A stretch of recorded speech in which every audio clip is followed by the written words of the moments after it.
Hello বন্ধুরা, কেমন আছো সবাই? সেনজ্যোতিস ব্লগে তোমাদের স্বাগত। এই ভিডিওটা নববর্ষের পরের দিনের ভিডিও। সেদিনকে ভিডিওটা পোস্ট করতে পারিনি, তাই আজকে ভিডিওটা তোমাদের সঙ্গে শেয়ার করছি। আশা করছি তোমরা সবাই সাথে থাকবে আমার। চলো তবে ভিডিওটা তোমাদের সাথে শুরু করি।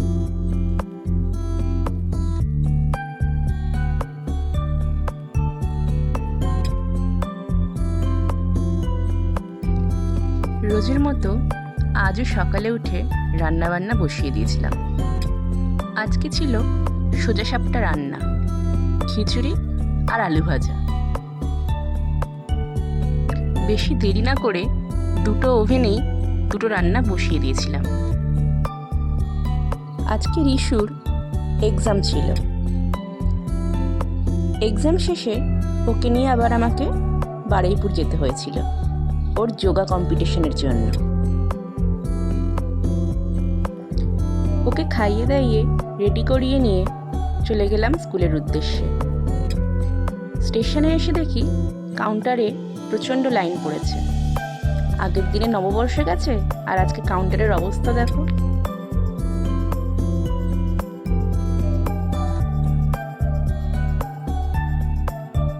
আর এদিকে বাবুমশাই ঠ্যাং দুলিয়ে দুলিয়ে ট্রেনের অপেক্ষা করছে। তিনি আজকে খুবই এক্সাইটেড, প্রথম কম্পিটিশনে যাবে কি না। আমি বলছি, আরে কম্পিটিশনের আগে এক্সাম আছে, সেটা অন্তত ভালো করে দে। এখনকার বাচ্চাদের দেখি আর নিজেদের কথা চিন্তা করি, এরা আমাদের থেকে অনেকটা অ্যাডভান্স।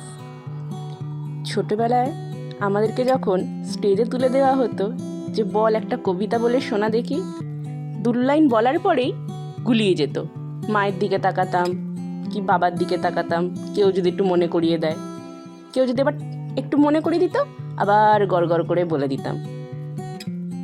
রিশুকে স্কুলে ঢুকিয়ে এসেছিলাম একটু ব্যাংকে। এদিকে দেখি বাচ্চাদের ছুটি শুরু হয়ে গেছে। একজন একজন করে সবাই বেরোচ্ছে গেট থেকে। আমি আমার জনের অপেক্ষা করছি।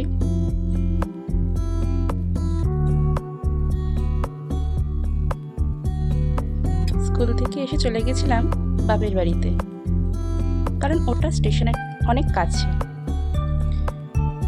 তারপরে ওখানে রিশুকে একটু খাইয়ে নিয়ে রেডি করে বেরিয়ে পড়লাম আবার।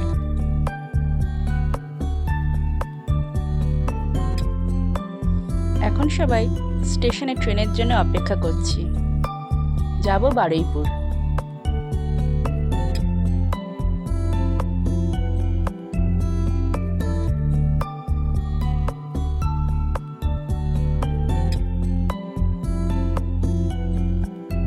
বারুইপুর স্টেশনে নেমে 1 নম্বর প্ল্যাটফর্মের সামনে থেকে ধরে নিলাম টোটো। যাব আমরা পুরন্দরপুর, বারুইপুর কলেজের সামনে। সেখানেই বাচ্চাদের যোগা কম্পিটিশন আছে।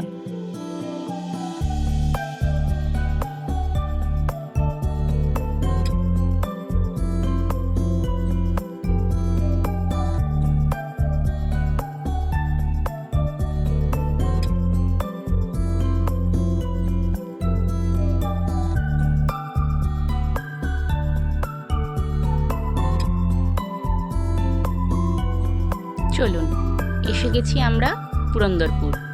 ওই যে মন্দিরটি দেখছেন, ওর সামনেই নামবো আমরা।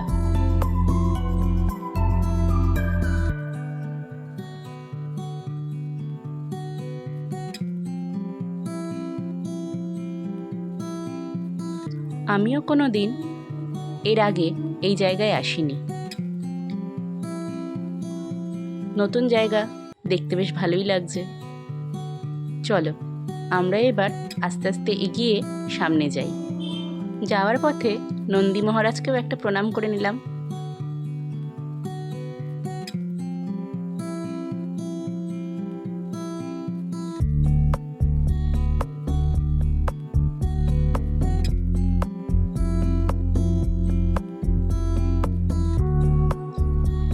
এই নীল রঙের বিল্ডিংটা এটা হচ্ছে বারুইপুর মহাশ্মশান। এরপরেই আমাদের যে এখানে প্রতিযোগিতা হবে সেই জায়গাটা, ওই যে দেখছো প্যান্ডেল করা, ওইখানেই আয়োজন করা হয়েছে প্রতিযোগিতার। তো চলো এগোই এবার আমরা। এই মন্দিরটি হচ্ছে মা অন্নপূর্ণার।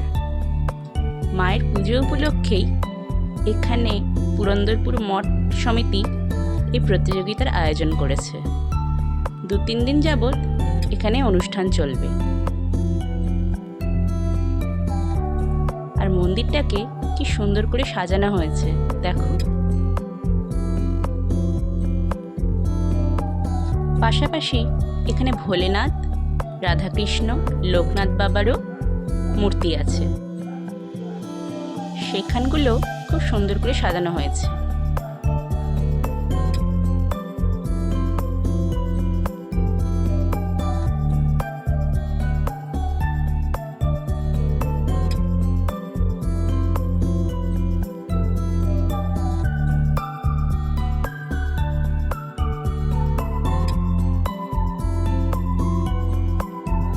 আর এইখানে রয়েছে মূল মঞ্চ, যেখানে প্রতিযোগিতার আয়োজন করা হয়েছে। কত ছোট ছোট বাচ্চারা এসছে দেখছো। সবাই কিন্তু এখানে পার্টিসিপেট করতেই এসছে, ছোট থেকে বড় বয়সের বাচ্চারা রয়েছে।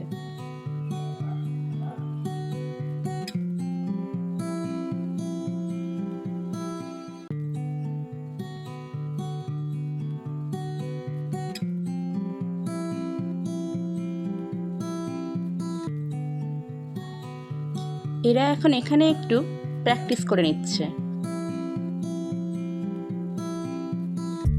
চলুন এবার মূল মঞ্চের কাছে যাওয়া যাক। প্রতিযোগিতা শুরু হয়ে গেছে। এখন চলছে 8 বছরের নিচে যে সমস্ত মেয়েরা, তাদের প্রতিযোগিতা।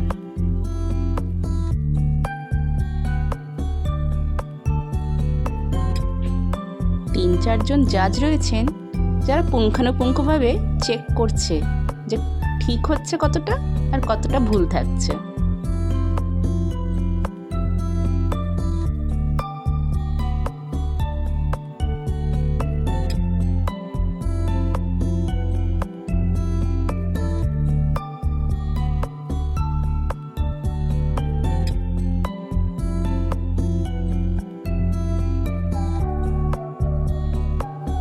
আর এদিকে চলছে 8 বছরের নিচে যে সমস্ত ছেলেরা রয়েছে তাদের প্রতিযোগিতা।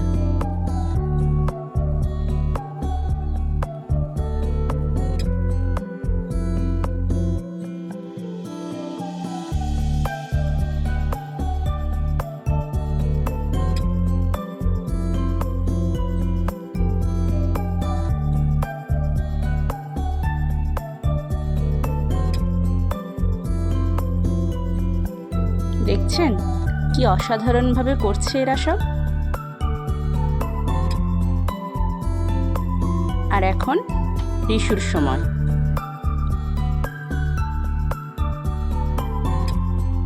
এই 1 মাস ভর্তি হয়ে জোগাতে ও যে এতটুকু করবে, এটাই আমার কাছে অনেক। প্রথমে ভেবেছিলাম ও এত লোকের সামনে করতে পারবে না, কিন্তু ওর আন্টি আমাকে আশ্বাস দেয় যে না দেখো ঠিক পারবে। অত সব বাচ্চাকে দেখবে তো ওরও ইচ্ছে হবে করতে। আর কতটা ঠিক কতটা ভুল সেটা তো কোনো ম্যাটার করে না, বাচ্চা যে এখানে পার্টিসিপেট করছে সেটাই ওদের কাছে অনেক বড়।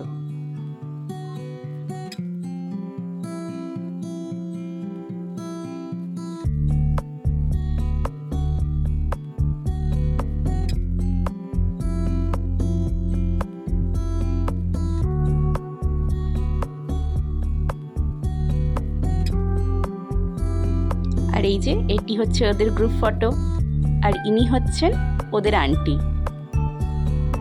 ভদ্রমহিলা খুব ভালো, বাচ্চাদেরকে খুব ভালো করে হ্যান্ডেল করে। তো চলো এবার বাড়ির পথে রওনা হই।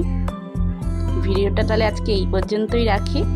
যদি ভালো লাগে একটা ছোট্ট করে লাইক আর সাবস্ক্রাইব করে দেবেন।